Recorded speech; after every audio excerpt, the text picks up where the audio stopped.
Hey everyone, I'm Silas with silasbodywork.com. I'm the developer of the Barr Method, 9 Steps to Pain-Free Living. I developed a workout routine and a body therapy protocol, which is also called the Sensory Motor Awareness Retraining Technique. And I'm putting out these videos to let people know what I do and also to raise awareness of what's possible with structural and functional manual therapy and body therapy. This is my friend Gary Bullard. How do you say it? Bullard. We do martial arts together, and he had an injury. So Gary, if you will describe your injury and then also your experience of working with me and doing the 9-step neuromotor retraining technique, and just talk about your experience with that. Well, basically I hurt my knee. I was in a heel hook and I had lots of pressure on the side of my knee while I was doing jiu-jitsu. And when I was sitting, I was in the submission, and then my knee actually popped, and it was like a sharp pain in my knee. And afterwards I was like, wow, I didn't know what that was. But I thought I'd be fine, I could shake it off. And then we started doing some other exercises where I was doing like crescent kicks and moving, actually putting lateral pressure on my knee, and I wasn't able to do it. It was like another sharp pain. The next morning I woke up and went and ate breakfast, and when I got out of the car, the same sharp, intense pain came out of my knee. And then even just walking, I stepped on it, put weight on it a couple times, and it was the same sharp pain, so I wasn't able to train. So yeah, I talked to you. Right. And then, so when you walked in, the day you walked in, I was scared to walk on it. I was walking. Yeah. I didn't want to put weight on it because I was afraid it was going to buckle or get that same sharp pain again. Right. So you came in and I worked on you, I don't know, maybe 20 minutes to half an hour or something like that. And then what happened? Well, basically, I realized that the muscles that make my knee move this way were a lot weaker than the ones that make it move out. And then so we worked it out, and then you found the knot. There was a knot in there, and worked on that for a little while.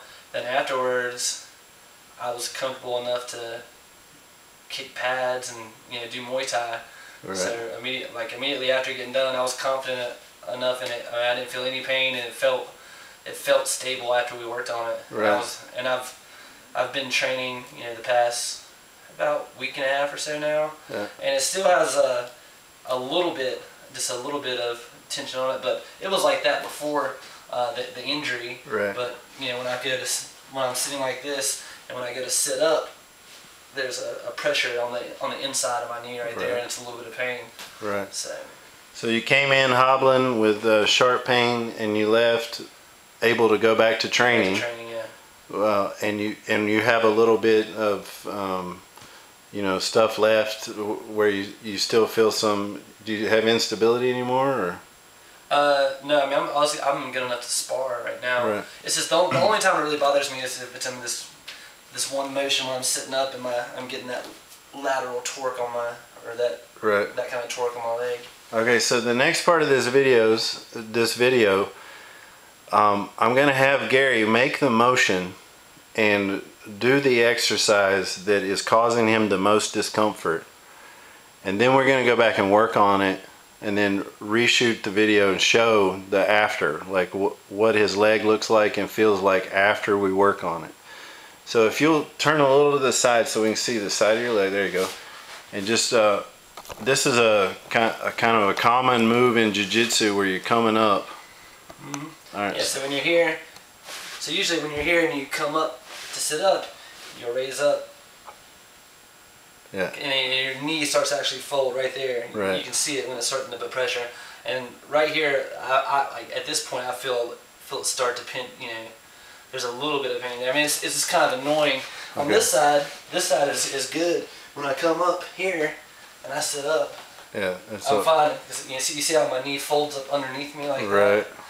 But on this side, okay, when I go to do that here, so I feel it already. Like as soon as I go to sit up, I feel it. So make that motion and let's give us. I like to use numbers just to kind of keep it real and see the amount of progress we're making. So on a scale of 1 to 10, how much discomfort, pressure, or pain do you have in your knee right when you're at that point?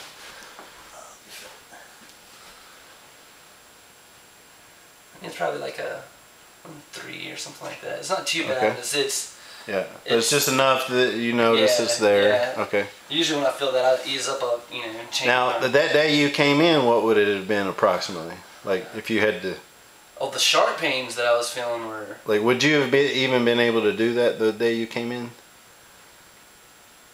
I don't even know. I don't even know. Yeah. Okay. Yeah. It's tough to say. All right. Yeah.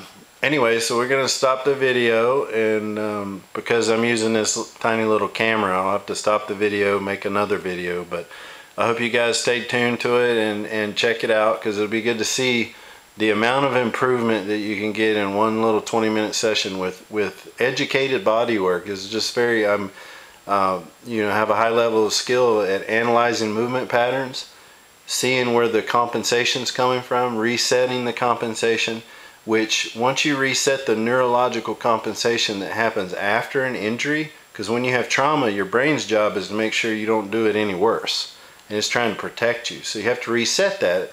Now the inflammation and all that's gone, so you can reset it. Once you reset it, the brain will read that the tissue is healthy again, and it will allow you to get much better results using deep tissue, orthopedic massage, or any modality that you use as a massage therapist, a physical therapist, a chiropractor. Any of those modalities are going to work better after you work on the neurological compensation. So anyway, we'll stop right there and get to work. Okay. Thank you, Gary.